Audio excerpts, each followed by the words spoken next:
Welcome to the Author Show of Entrepreneurship and Regional Development podcast. Each publication in our journal is a great opportunity to share significant and audacious contributions to a large audience. My guest today is Hélène Picard from Grenoble École de Management in France. She recently published an article entitled Stuck in the Playground, a failed organizational entrepreneuring process.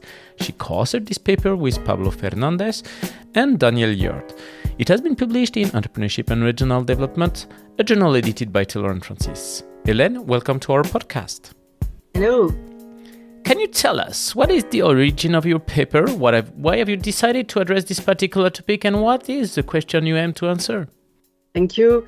Thank you for having me here. I think the best way to tell the story of the paper is that it began with an empirical puzzle.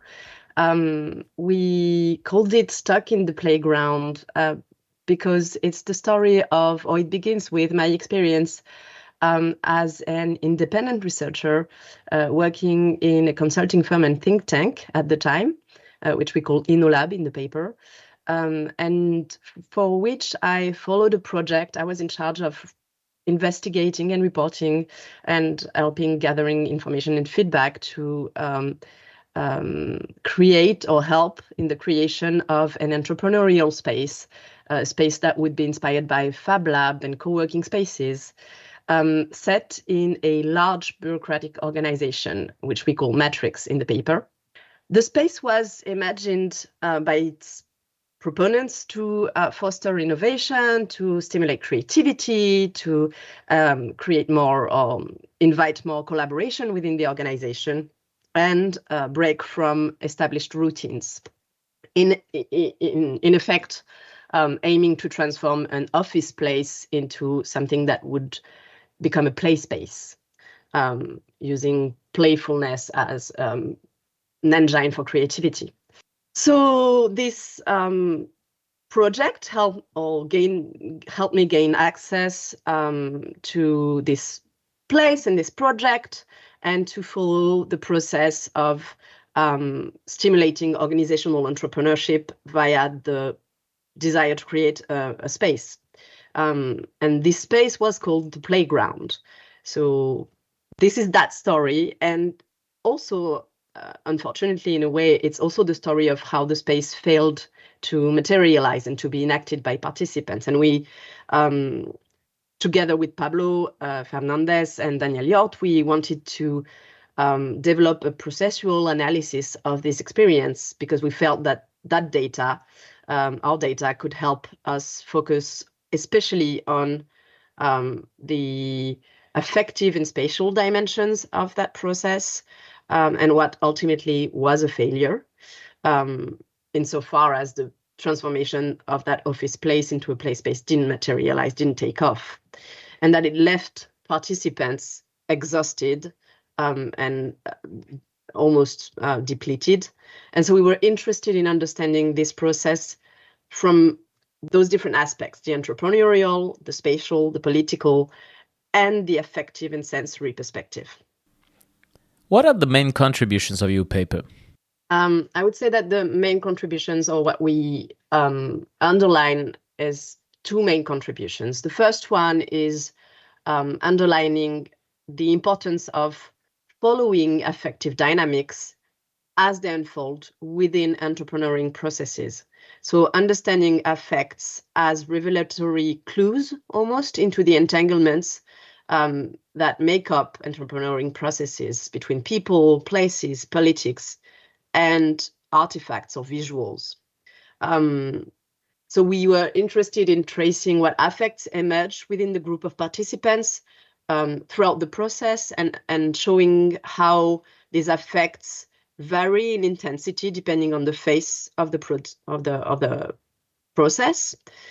So, for example, we distinguish between the phase of seduction, which is all about narrating, about suggesting new imaginaries and communicating them. And these are the effects of excitement, the effects of enthusiasm, desire. It's all about leaving the beaten track, all about splitting off from the day-to-day and taking some distance from material constraints as well. And so the space Here, in that moment, the space is imagined without specific dimensions or location in mind, or without a procedure about who will participate in that organization. And in contrast, the affect that surface in the play and common sense stage are a lot more of a lower intensity. We call them positioning affects. People are taking position for or against the space. It's about landing back into the organization. And in our case, it meant that the playground was placed within territorial struggles, and participants were reminded of highly centralized practices of power within that organization. So affects here denote passive resistance, a kind of apathy, disengagement. And with that affective perspective, we can highlight a politics of positioning within the organization, how that politics of maintaining the status quo leads to the failure of entrepreneuring in that case. So that's the first main contribution, is the importance of following affect dynamics and underlining the value of that understanding to understand what can go right or wrong in an entrepreneurial process. And the second contribution is about the spatial perspective that we bring in the paper. It's about the importance of spacing and of the space-place dynamics. And maybe I will just take a note here, a minute, to explain the distinction that we make between place and space. While place is about, or is designates a physical location. In our case, it's the office room that is meant to become the collaborative space. The place is defined by its function and its role in the strategic order of the organization, its relationship to status, for instance. You can think about a corner office or boardroom. This is a place. And the space, the notion of space, on the other hand, is understood as a social and relational construction process, where interactions change its meaning and thus redefine what it is. So a space is inherently something that is imagined, performed, and actualized in the interactions. And so what we are looking at is the interplay between place and space in the context specifically of a large mature organization. So this is also a contribution to organizational entrepreneurship studies. And we want to specifically contribute to understanding how we can understand spacing in an already organized place. So we, for example, draw on the concept of comfort zones, which help understand the attractiveness for participants of staying in one's place versus the fragility and perhaps the risk that represents starting free movement or trying to create spacing, which needs a lot more legitimation in such an organization where common sense is very established. And there's a need for entrepreneurs to carefully thread with existing politics and materialities. So that's an important, I think, takeaway from the study, is that no space has an inherent capacity to change things in organizations. And there's a lot to understand, or there's a lot of value in understanding the relationship between places and spaces as a highly dynamic one. What was for you the main theoretical or maybe methodological challenge or challenges in addressing such a question? I think the methodological challenge and also one of the most stimulating part of the process of writing that paper was writing effectively. So we position our study within the studies of or in affective ethnography methodologically, which means writing and approaching the data with an affective, sensory, embodied perspective.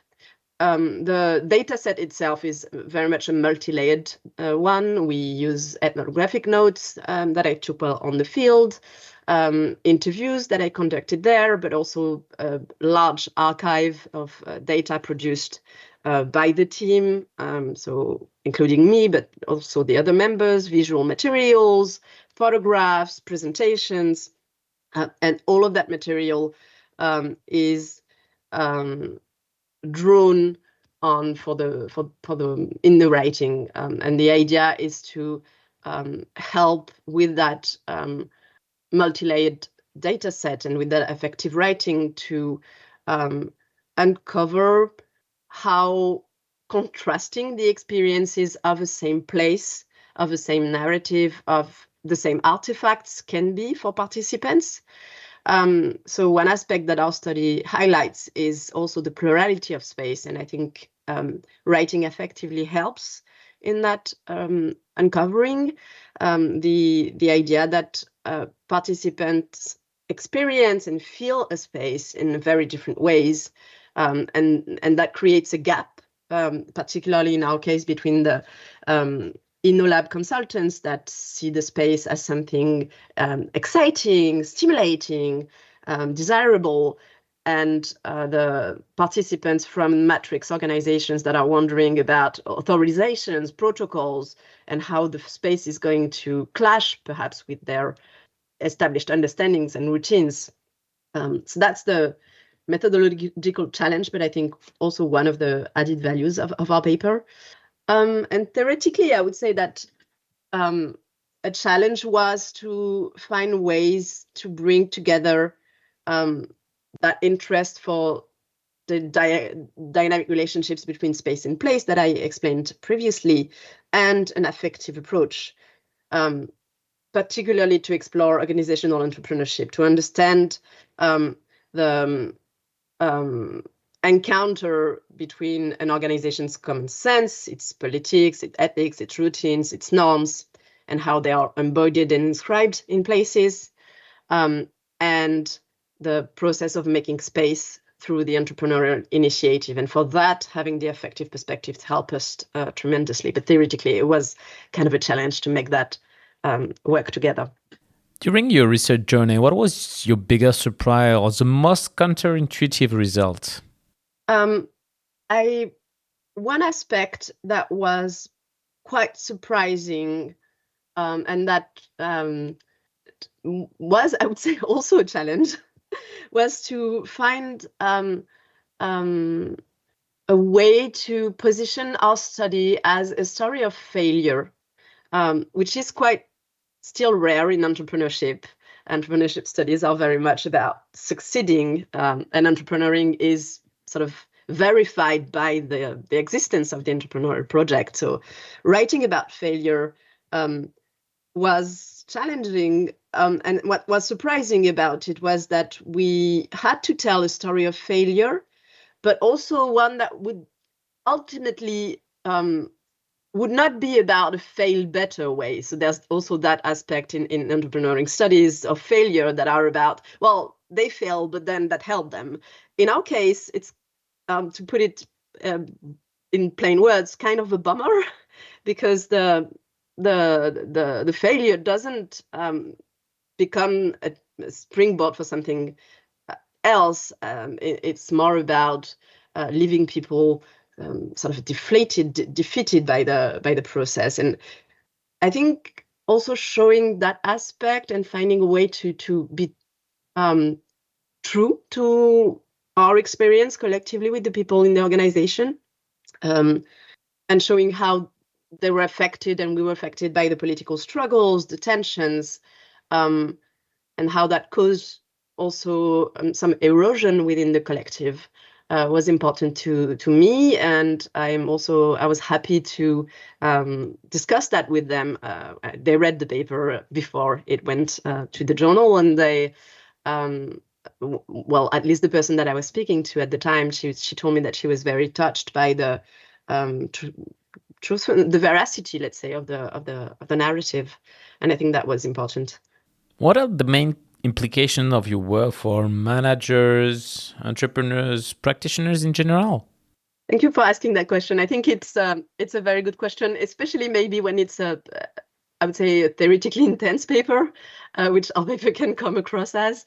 I think for practitioners, there's two takeaways, I would say. The first one is understanding that for creative and collaborative spaces to be practiced, be enacted, be performed within already organized places, and particularly in a large bureaucratic organization, participants need to do political work in a way. It's not only about having a seductive narrative, having a dreamland, and bringing people, attracting them. This will be important, but there's also a very important aspect of translation, translating the idea, the imaginary, for a or into something that can enter in dialogue with established norms and routines, what we call common sense in the paper, an organizational common sense. And so understanding that this process of turning a place into an entrepreneurial space needs that translation. And I would say, choral to that something that goes with that would be another message, is the fundamental importance of remaining or becoming mindful of or sensitive to the organizational history, the politics of the organization you're bringing your project, your spacing project to, even in the early seduction phase. So the idea would be to build an entrepreneurial narrative that from the get-go takes into account the process as in itself. So how to get there, and sort of being mindful of that process to avoid the risk of what happened in our case, an abrupt affective clash in the middle stages of the process. And so this is very important also in talking to participants. So in our case, you have the consultants and you have the employees of the organization, and talking to the employees, and helping them, or co-constructing an understanding of how they can bridge the precarious transition from seduction to play. That moment that needs to be very carefully considered, in order to avoid the tendency to return to the comfort zone, because there's this very strong affective pull of common sense. I think is a very important takeaway for practitioners as well. Thanks a lot, Hélène, for participating to our show and presenting your paper entitled Stuck in the Playground, a failed organizational entrepreneuring process. All our podcasts are available on entrepreneurship-eard.com and on the main podcast platforms. Thank you.